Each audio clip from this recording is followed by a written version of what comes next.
안녕하십니까. 신흥군의 군사TV 시큐리티 뉴스입니다. 오늘도 역시 우크라이나 전황 알려드리겠는데요. 여러분들 아시다시피 국방TV가 수익을 창출할 수 없는 이 광고 제재를 이 우크라이나 관련해서 지금 받고 있기 때문에 정말 부득이하게 저희 이 연구원들 여러 가지 어떤 경영상의 문제 이런 때문에 어쩔 수 없이 이 군사TV로 옮겨서 지금 방송을 해드리고 있습니다. 양해 바라고요. 이 군사TV도 구독, 알림 눌러주시면 이 우크라이나 전황을 잘 들으실 수가 있습니다. 자, 오늘은 정말 뭔가 이 우크라이나 전황 중에서 전기를 맞이하는 이런 날이 되는 것 같습니다.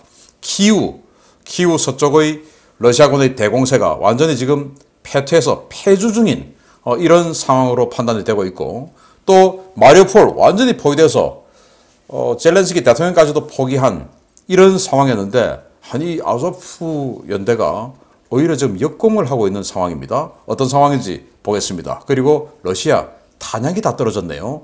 보겠습니다. 재밌습니다. 이번 전쟁에 참가한 러시아군의 전술 통신 시스템이 엉망진창이라는 소식 여러 차례 전해드린 바 있는데요. 실전에서 휴대전화를 쓰고 있는 러시아군에게 우크라이나가 기막힌 전술을 사용하고 있다는 소식입니다. 광고 문자도 아닌 항복 권고 문자가 러시아군에게 쏟아지고 있습니다. 우크라이나 정보국이 휴대전화를 사용 중인 러시아군 장병들의 전화번호를 알아내 휴대전화 문자 메시지와 SNS 등으로 항복을 공고하는 심리전을 사용 중이라고 복수의 오신트 정보통들이 현지 시각 3월 22일 전해왔습니다. 이 정보통들은 우크라이나 정보당국 관계자를 인용해서 지난 22일 미샤라는 이름을 가진 러시아 군인이 전차를 몰고 탈영해 사전에 약속된 장소에서 우크라이나군에 투항했으며, 우크라이나군은 미샤에게 정식 포로 대우를 해주며 정보를 캐고 있다 라고 전했습니다. 우크라이나 정보당국이 캐고 있는 정보는 다름 아닌 미샤가 소속된 부대 동료들의 전화번호와 SNS ID 등인데요. 우크라이나는 이렇게 얻은 연락처로 항복 공고 문자와 항복 시 제공되는 각종 대우, 항복을 원할 경우에 취해야 할 행동 등을 담은 메시지를 보내고 있습니다.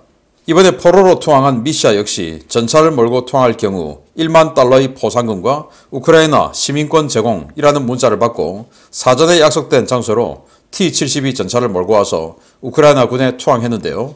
곳곳에서 보급로가 끊기고 사기가 떨어질 대로 떨어진 러시아 군에게 이 같은 항복 공고는 상당한 효과를 거두고 있는 것으로 전해졌습니다. 우크라이나 당국은 이렇게 잡은 포로들로부터 러시아 동료들의 연락처는 물론 러시아군의 작전 계획과 통신 암호 등 다양한 정보를 얻어내고 있는데요. 정예병이라고 투입한 병사들까지 이르는 상황에서 러시아의 무차별 징집과 전선 투입이 도대체 무슨 의미가 있을지 모르겠습니다. 정말 놀랍지 않습니까? 이렇게 문자 메시지, 그 전쟁의 극초반기에는 오히려 러시아가 우크라이나 시민들에게 항복하라 뭐 이런 문자 메시지 보냈죠. 그런데 이제는 역으로 우크라이나가 러시아군에게, 러시아군 포로를 잡으면 그 휴대전화에 친구들, 동료들 전화번호 다 있지 않습니까? 그래서 그 전화번호 수집을 해서, 마치 요즘 선거 기간이라서 여러분들도 선거 문자 어마어마하게 받고 있죠. 그런 것처럼 항복 권고 문자, 야 너가 항복하러 오면 우크라이나 시민권 주고 또 돈도 주고 뭐 이렇게 잘 해줄 테니까 항복해. 그런데 항복할 때는 전차 같은 거 몰고 와서 이런 식으로 행동해. 엎드려서, 백기 들고 와서 엎드려서 있으면 알아서 조치해 줄 거야. 이런 문자를 보낸다라는 거예요. 그래서 미샤라는 이 장병이 전차 T-72 전차를 지금 몰고 와서 시키는 대로 이렇게 엎드려 있고, 그래서 우크라이나 군이 수칙대로 이렇게 미샤를 체포해서 오는데, 이 미샤가 1만 달러를 받았다는 겁니다. 정말 황당한데, 또 미샤가 가지고 있는 동료들, 자기 부대원들 전화번호 또 그렇게 해서 또 이제 문자 보내고 하는데, 그 문자 중에 하나가 또 SNS 올리는 그 내용 중에 하나가 또 이런 겁니다. 제가 러시아어를 모르기 때문에 저희들이 구글 번역을 통해서 해보니까 이래요. 백기를 들고 나와서 장비와 무기에 대한 사면과 500만 루블을 받으세요. 500만 루블, 지금 환율로는 한 5,700만 원. 그리고 전쟁 전 같으면, 요즘 이 루블하고 폭락했기 때문에 전쟁 전 같으면 한 8천만 원 정도의 돈인데 어마어마하게 큰 돈이죠. 근데 미샤는 지금 전차 몰고 와서 10,000달러 받았는데, 그 전차는 T-72니까 좀 가격을 그 정도로 쳐줬나 보고, 이 500만 루블 정도 되면 수호이 35 정도 몰고 오면 이 정도 주나 봅니다. 아무튼 이런 문자를 보내는 상황이고, 이러다 보니까 러시아군이 강제 징집돼 가지고 와가지고 내가 뭐야 또 죽을 것 같고, 왜 지금 뭐 몇천 명이 죽어나가고 중상자가 또 16,000명 이상이고 이러니까 자기 언제 죽을지 모르죠. 거기다가 돈 준다고 하니까 항복을 곳곳에서 하고 있는 상황이다. 정말 러시아군 참담하게 되었습니다. 그런데 더 참담한 러시아의 현실이 완전히 목도되고 들켜버렸습니다. 탄약이 다 떨어졌습니다. 보겠습니다. 이번 전쟁으로 인한 러시아의 손실은 병력과 전차, 차량에만 국한되는 것이 아닌 것 같습니다. 러시아가 개전 3주차 화력 대공세 기간 중에 보유 중인 거의 대부분의 미사일을 소진했으며, 이 때문에 우크라이나 지상 표적 공격에 황당하게도 대함 미사일까지 투입하고 있다는 소식입니다. 러시아가 지난 3월 22일 키이우 외곽에 발사한 순항미사일이 일반적인 지대지 순항미사일이 아닌 군함 공격용 미사일로 확인되었다고 복수의 워싱턴 정보통들이 현지 시각 3월 22일 리포트했습니다. 키이우 외곽의 한 주택가에 떨어진 이 미사일은 폭발과 함께 민가 뒷마당에 화구를 만들었는데요. 주민들은 이 화구에서 미사일의 잔해를 발견해 우크라이나 당국에 신고했습니다. 파괴되지 않고 화구에 박혀 있었던 미사일의 잔해는 3M51 알파, 나토 코드 SSN-27 시즐러로 확인되었는데요. 오신트 소식통들은 해당 미사일의 추진체에 3P51이라는 글자가 선명하게 남아 있었던 것을 근거로 해당 미사일이 SSN-27 미사일의 추진체라는 사실을 확인했습니다. SSN-27 시리즈는 기본적으로 아음속과 초음속 비행 능력을 섞어 놓은 러시아의 대표적인 함대함 미사일인데요. 러시아는 이 미사일의 추진체 또는 탄두 부분을 다양하게 바꾸어서 대잠용, 대지용, 대함용 등 다양한 파생형을 만들어내고 있습니다.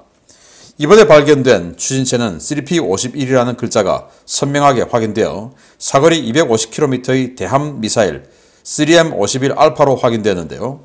이 미사일이 키우에서 발견된 것은 러시아가 북해 함대 해안 방어 여단의 지대함 미사일 전력을 우크라이나 국경 지역에 투입했다는 것을 의미하는 것입니다. 러시아는 이번 전쟁 기간 중에 개전 3주차에 주요 고착 전선에 대해서 엄청난 화력을 투사하며 탄약 재고가 거의 바닥난 것으로 알려졌는데요. 유사시 러시아의 전략 잠수함 기지를 방어해야 하는 미사일까지 끌어다가 쓰는 러시아.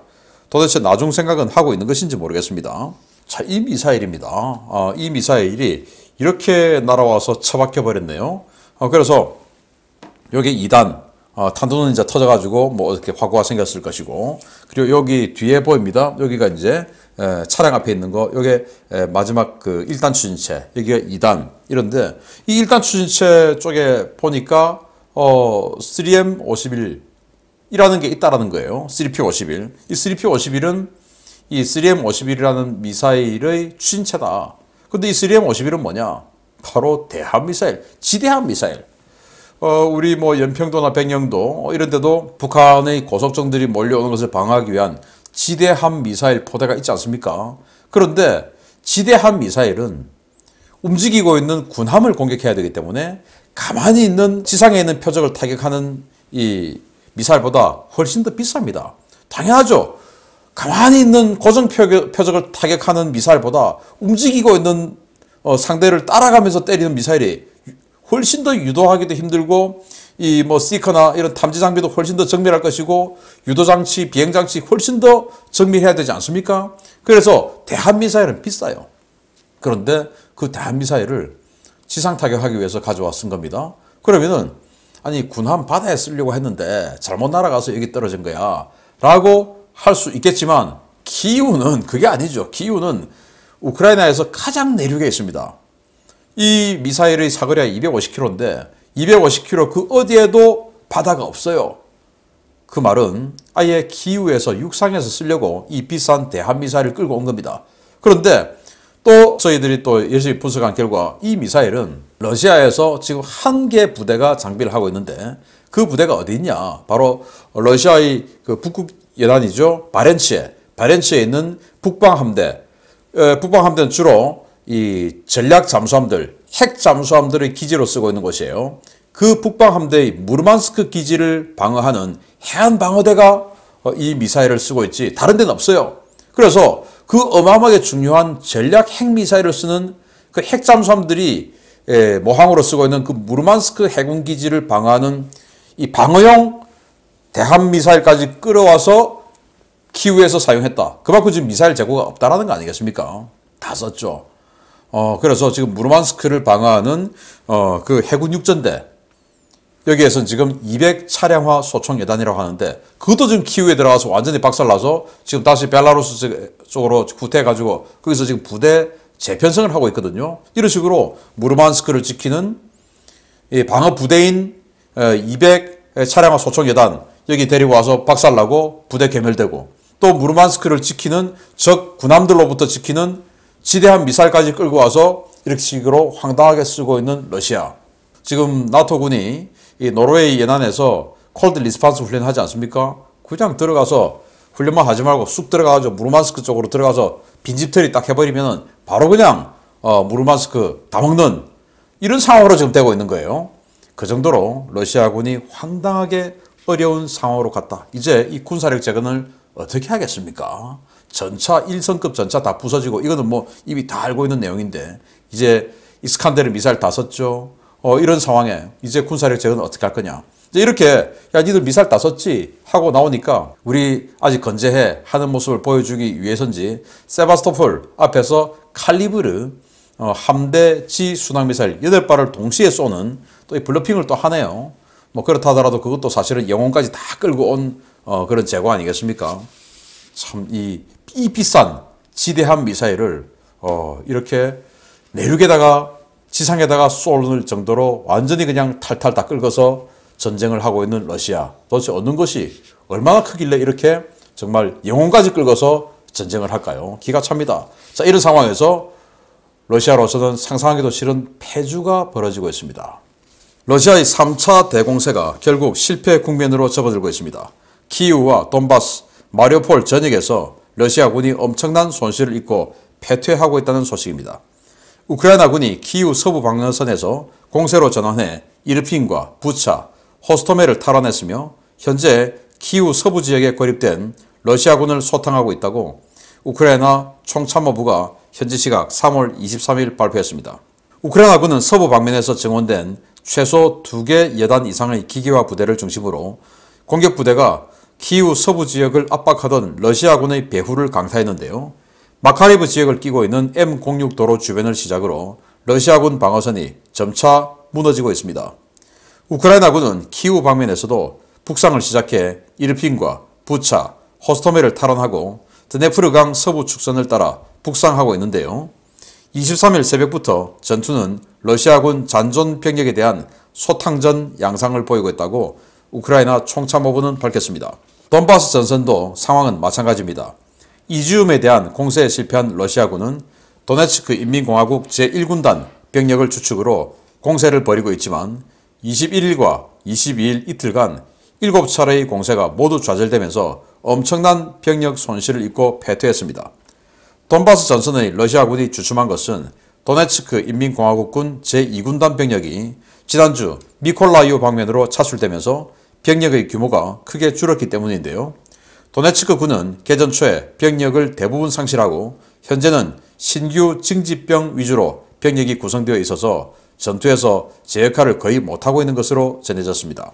주목할 만한 것은 마리우폴입니다.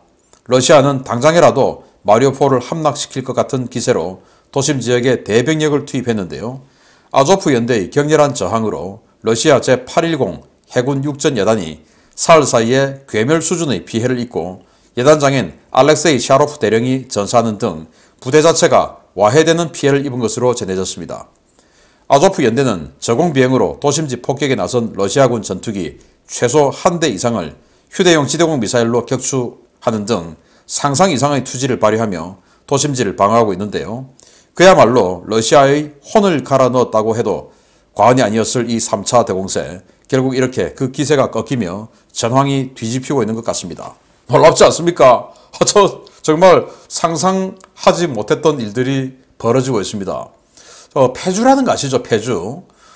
예를 들어서 이제 이 부대원 전체가 멘붕이 오고 패닉이 빠지면 패주라는 게 돼요. 예를 들어서 인천 상륙작전으로 6.25 때 우리가 북한군의 허리를 끊어버리니까 이 북한군이 이 낙동강까지 치고 왔고 마산까지 들어왔고 한 이런 북한군들이 그때부터 패주를 했어요. 그냥 순식간에 뭐 한국군이 밀고 올라가고 전투를 해서 서울까지 밀고 올라가고 아니고 그냥 북한군들이 그냥 무너지듯이 본물처럼 도망을 가버렸죠. 그래서 도망을 차마 못 간, 미처 못 간 이 군인들은 지리산으로 들어와서 그때부터 빨치산 활동했고 그런 패주. 또 치열한 이 공방전을 하던 그 시기에 중공군하고 싸우던 그 시기에 우리 한국군이 현리전투, 정말 치욕적인 전투인데 거기에서도 멘붕 와가지고 아주 소수의 포위병력들 있는 거 보고 대규모로 포위가 됐다고 생각하고 패주했죠. 그래서 6.25 때 가장 치욕적인 우리 한국군의 전투가 현리전투라는 이 치욕적인 패전인데 그것도 패주한 겁니다. 도망갔어요, 도망.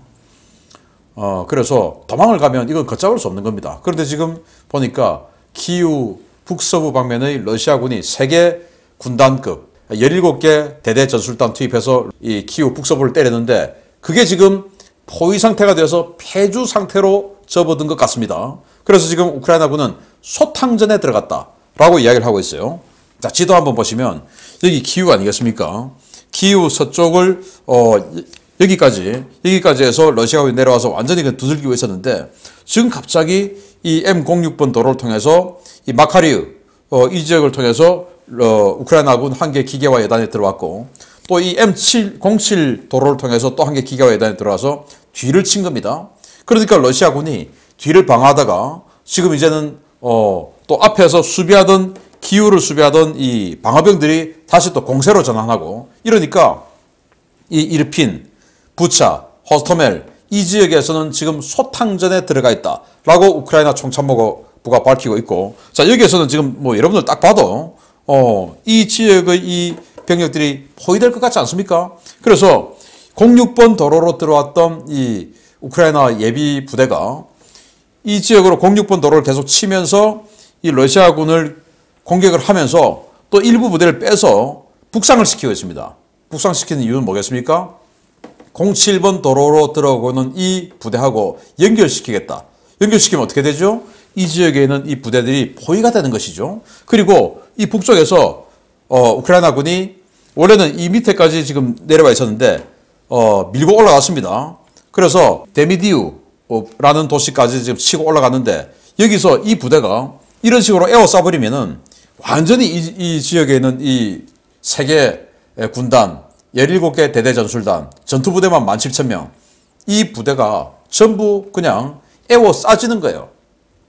그러니까 패주를 하는 것이죠. 큰일 났다 해서 패주를 하는 이런 상황이 된 건데 정말 이거 뭐 상상이나 했겠습니까? 러시아가 아까 보셨다시피 이 대한미사일까지 가지고 와서 키우에다가 쏘고 있는 이런 상황이 된 상황에서 이렇게 포위까지 되고 있다. 러시아로서는 상상할 수 없는 일이 벌어지고 있는 건데 그러면은 러시아가 휴전협정에서 그래도 뭔가 우위를 점할 수 있는 데가 마리우폴인데 마리우폴은 한국 시간으로 어제 아침 7시가 항복 공고 마지막 엔드라인이었죠. 그런데 그 이후에 금방 점령할 것 같았는데 오히려 지금 어려워지고 있는 상황이다. 자, 이 사진 한번 보십시오. 전차 두 대가 어딘가로 사격을 하고 있죠. 그러면 이 사격하고 있는 전차는 당연히 러시아군이겠죠. 그런데 아닙니다. 이게 아조프 연대 전차들이에요. 그럼 이 전차는 원래 아조프 연대 거였냐? 아니라는 겁니다. 러시아군 전차를 노획해서 거기에 있는 차량, 이 탄약 그걸 가지고 보급은 자기네들이 뭐 어디 연료가 있어서 연료를 집어넣는지 몰라도 그 따로 보급을 자기네들이 해서 그걸 가지고 역공 전투를 하고 있는 거랍니다. 그걸 지금 아조프 연대가 지금 SNS에 띄워서 나온 사진이고요. 그리고 이 사람이 지금 아조프 연대를 마지막 섬멸하기 위해서 들어왔던 러시아군 예단장입니다. 그러니까 제810 해군 육전예단 해병대죠. 그 해병대 예단장 대령 알렉세이 샤로프 대령인데 이 사람이 이 전투에서 전사했답니다. 아니 여기 러시아군은 왜 이렇게 지휘관들이 전사를 많이 할까요? 이 말은 뭐냐? 지휘관들이 통신이 안 되니까 통신하면 전부 감청당하고 이러니까 전선 1선에서 싸울 수밖에 없는 거예요. 왜? 후방에서 뒤에서 큰 그림을 보면서 지휘를 해야 되는데 그 말단 창끝까지 통신이 내려가지 않고 통신을 하면 다 감청당하니까 자기가 지휘관들이 뭐 장군이든 제독이든 대령이든 할 것 없이 일선에서 같이 싸우지 않으면 뭐 통제가 안 되는 이런 상황이기 때문에 지금 러시아군이 이런 식으로 지휘관들이 계속 죽어나가는 겁니다. 어제는 공병 예단장 죽고 오늘은 이렇게 해병대 예단장이 마리우폴 시가전 하다가 죽고, 이래서 마리우폴이 이러다가는 아마 지금 아까 제가 또 이 본문에서 말씀을 드렸지만 도네츠크 군의 1군단 병력이 지금 최초의 개전 전에 있었던 병력들이 아니고 모신 나강 소총 들고 있는 그런 허접한 동원, 지금 바로 동원한 65세까지 지금 동원한다는 거 아니겠습니까? 제가 지금 동원 차출되어서 전투를 벌이면 마음은 저도 펄펄 날아다닐 수 있을 것 같은데 몸이 따라줍니까? 안 되죠. 그런 상황이니까 그런 부대가 마리우폴 북쪽을 지금 포위 차단하고 있는데 그게 지금 무너지고 있다는 거예요. 마리우폴의 포위도 풀릴 가능성이 없지 않아 있다. 그러면 러시아는 도대체 이 전쟁에서 휴전 협정을 할 때 뭘 가지고 우크라이나를 압박할 것이냐? 압박할 거 없죠. 제발 포로들 좀 돌려주세요. 그 대신 지금 피해 입은 거 다 물어드릴게요. 이 말밖에 할 말도 있겠습니까? 그런데 우리 댓글을 보면, 자, 이게 우크라이나 이기면 그 모스크바 치고 들어가지. 안 됩니다. 전 세계에 남의 나라를 치고 들어가서 그 병참을 연결하고, 결국 보급이 안 되니까 지고 있는 거 아닙니까? 그 병참을 연결하고 할 수 있는 나라는 전 세계 통틀어서 미군뿐이에요. 러시아군도 안 된다는 거 지금 보고 있는 겁니다. 그런데 하물며 우크라이나가 국경 넘어서 50km라도 갈 수 있을 것 같습니까? 절대 못 갑니다. 우리 한국군은 북한까지 왜 가느냐? 평양까지 왜 가고 개마고원까지 왜 갈 수 있느냐? 미군이 병참해주고 도와주니까 하는 겁니다. 그거 외에는 절대 남의 나라에 들어갈 수 없는 게 현대전이에요. 왜? 기름과 배터리가 있어야 되는데 어떻게 예전에 몽고군처럼 걸량으로 그냥 끓여가지고 먹으면서 말 타고 가는 그 시대가 아니다 이겁니다. 말은 그냥 풀 뜯어 먹으면 되는 그 시대가 아니라 겁니다. 몽고군의 말이 지금은 전차 아닙니까? 몽고군의 그 기갑은, 즉 말은 풀 뜯으면 됐지만 지금 전차는 풀 뜯어서 가지를 않아요. 그래서 뭐 우크라이나가 그렇게 잘하면 모스크바 가면 되지 라는 이런 친러시아적인 발언은 삼가해 주는 것이 어떨까라는 생각을 하고요. 러시아 정말 큰일 났네요. 불곰이 아니라 진짜 동물원에서 사육사가 먹이 안 떠주죠 살 수 없는 그런 이상한 곰이었다라는 게 증명되고 있습니다. 계속 여러분들께 알려드리겠습니다. 신의균의 국방TV 그리고 이 군사TV 꼭 구독해 주십시오. 마치겠습니다. 감사합니다.